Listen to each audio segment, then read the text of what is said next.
Hello, friends, and welcome back to Stories About Entitled People. We start today's video with a bakery worker who tried to follow logic only to be crushed by corporate nonsense. But before we begin, best way to support our channel is to leave comments, like, and subscribe with a turned-on bell so you don't miss the new video every single day. Here we go. Following orders like a good employee until they regretted it. To set the scene, let me explain how the bakery operated. Each morning, we'd get a bake plan, a spreadsheet from head office that looked like it had been spat out by some sadistic algorithm with zero sense of reality. It was based on sales figures, seasonal data, weather predictions, I swear. And probably the mood of whoever last got shouted at during a conference call. The plan wasn't inherently evil. It had a structure. You baked in the morning, then again in the afternoon based on updated projections. The second bake section didn't mean bake this much now. It meant by afternoon you should have X number of each product available. So if the plan said 23 sausage rolls and I had 10 left on the shelf, I'd bake 13 more. Logical, efficient, it worked. Then came the new area manager. Let's call him Scott. Scott was fresh off his corporate training course and clearly eager to make an impression. He marched in one morning like he'd just cracked the Da Vinci Code, holding his iPad like a holy tablet. "You're not baking enough," he declared. I blinked. "We follow the numbers." No, you're supposed to bake the full afternoon quantity. If it says 23, you bake 23. Doesn't matter how many you've got left." I stared at him. "So even if I have 18 sausage rolls already, I'm baking another 23? He nodded like a toddler who just discovered how to clap. I turned to my store manager, practically pleading, "This is going to be a disaster.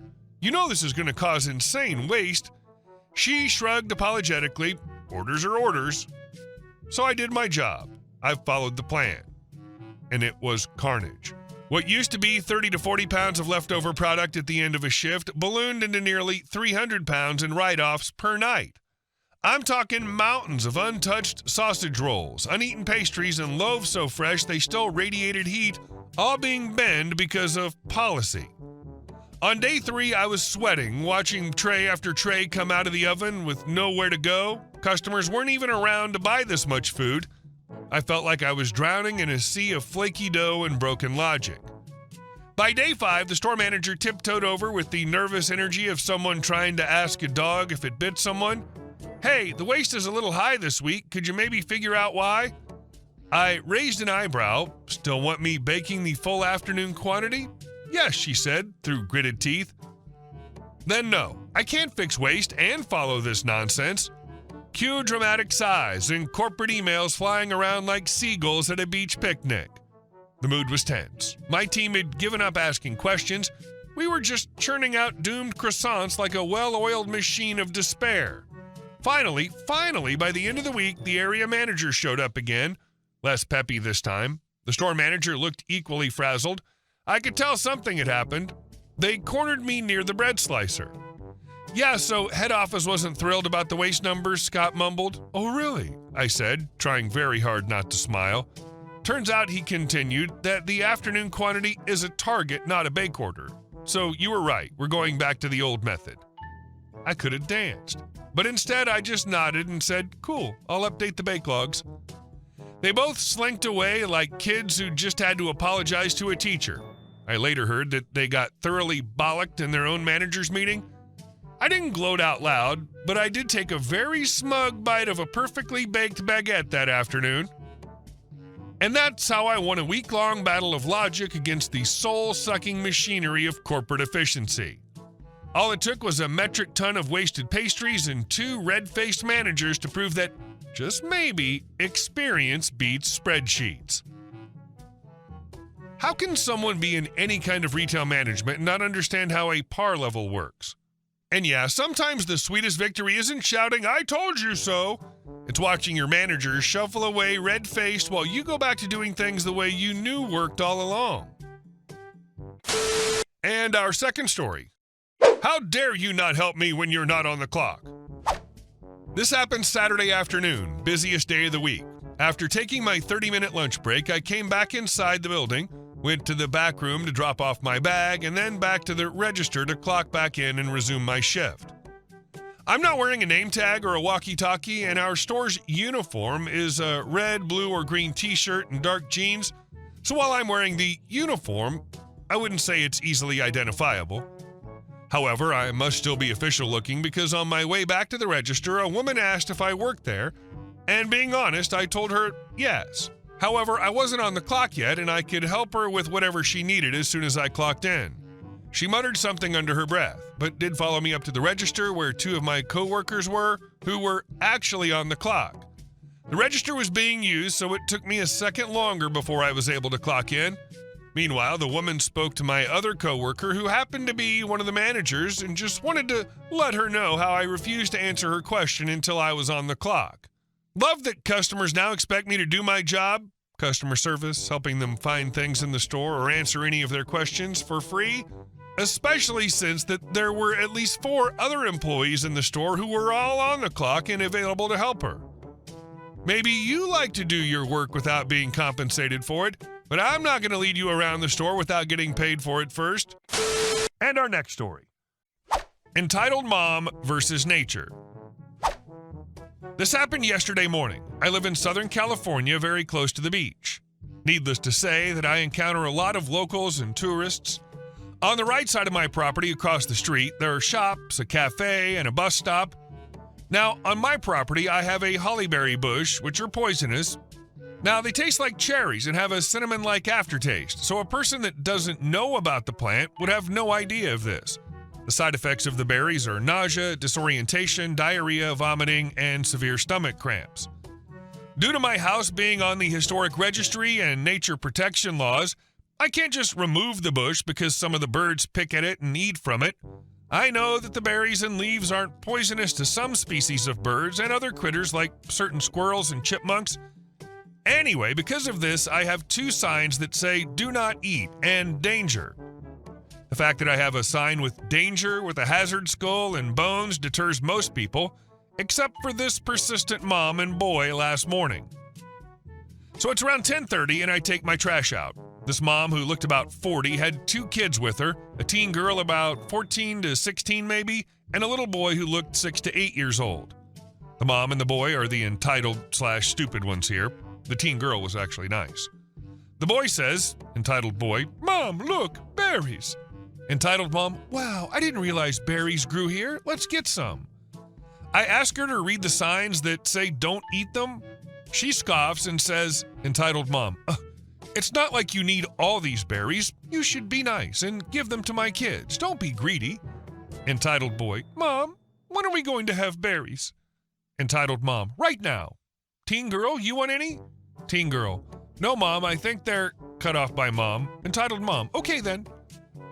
Because I'm older, I couldn't run fast enough to catch them. The mom and son broke a branch off the berry bush. They started running and scarfing down berries and went to the bus stop across the street with the teen girl reluctantly following. I was yelling to get her attention for nearly 20 minutes.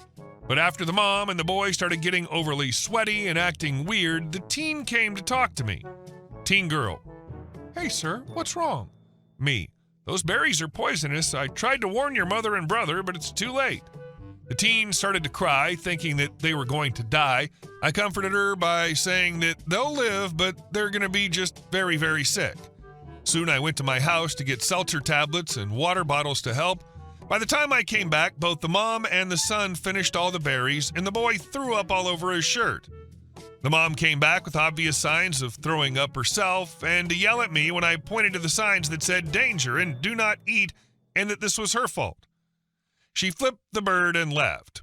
The teen just said, "Sorry." I gave her the seltzer tablets, and she went into the cafe to get paper towels to clean up her brother. But by the time she came back, the mom vomited too. They all got on the bus, and I haven't seen them since.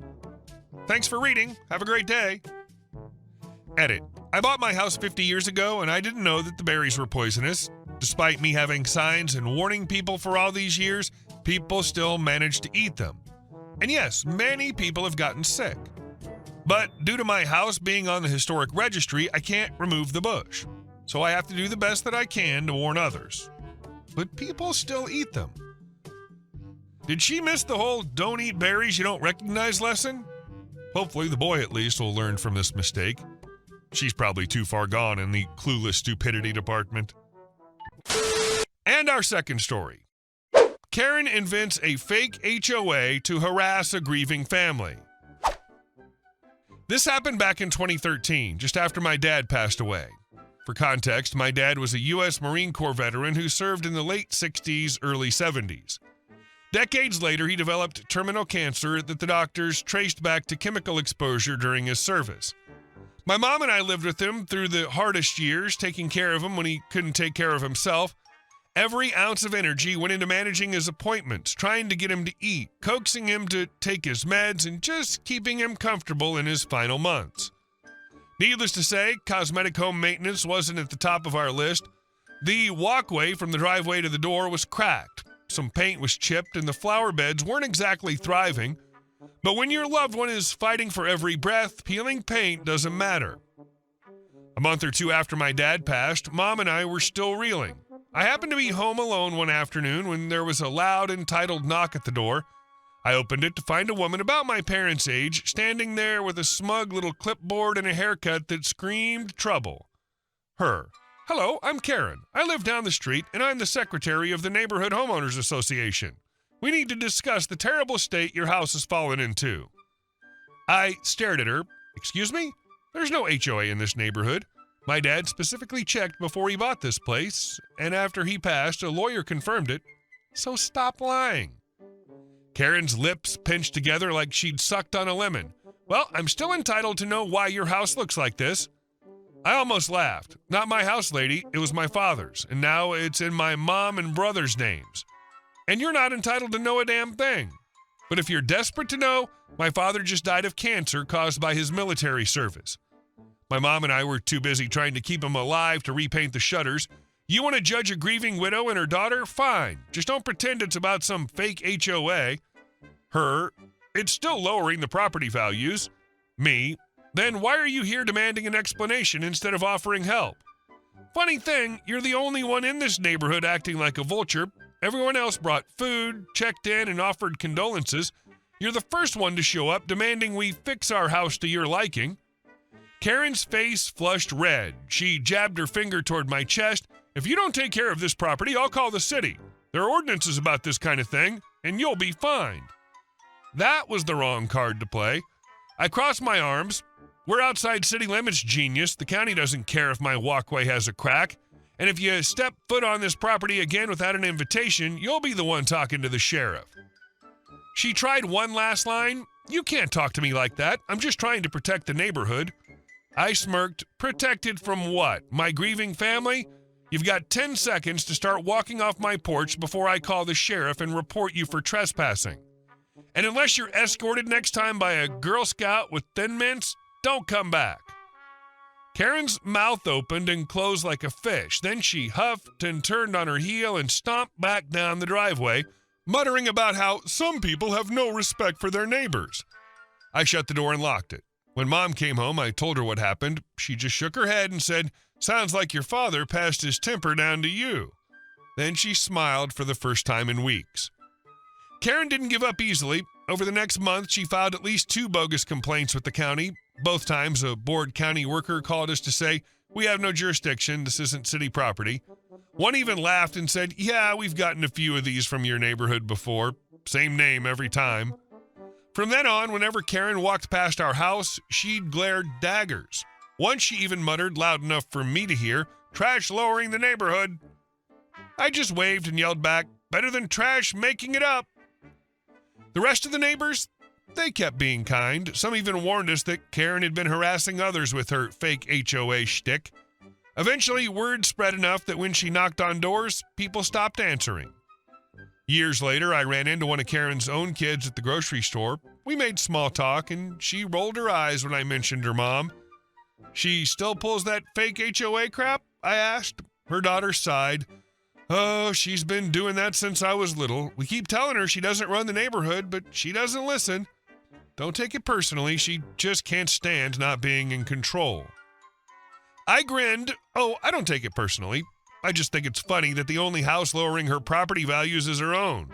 paint peeling, roof sagging, and weeds everywhere. Yes, being HOA president of a club that doesn't exist doesn't leave her much time for actual maintenance. That got me a good laugh out of her daughter. And since then, every time Karen waddles past my mom's house, I make sure to give her a cheerful little wave. Nothing pisses off a fake HOA president more than realizing they've got no power at all. And the irony makes it even sweeter. The woman screaming about property values was the one letting her own place fall apart. I love that you still wave at her when she walks past. Nothing gets under the skin of a control freak like being reminded, cheerfully, that they have no control at all. Hey guys, thank you all for watching the video. I'll see you in the next one.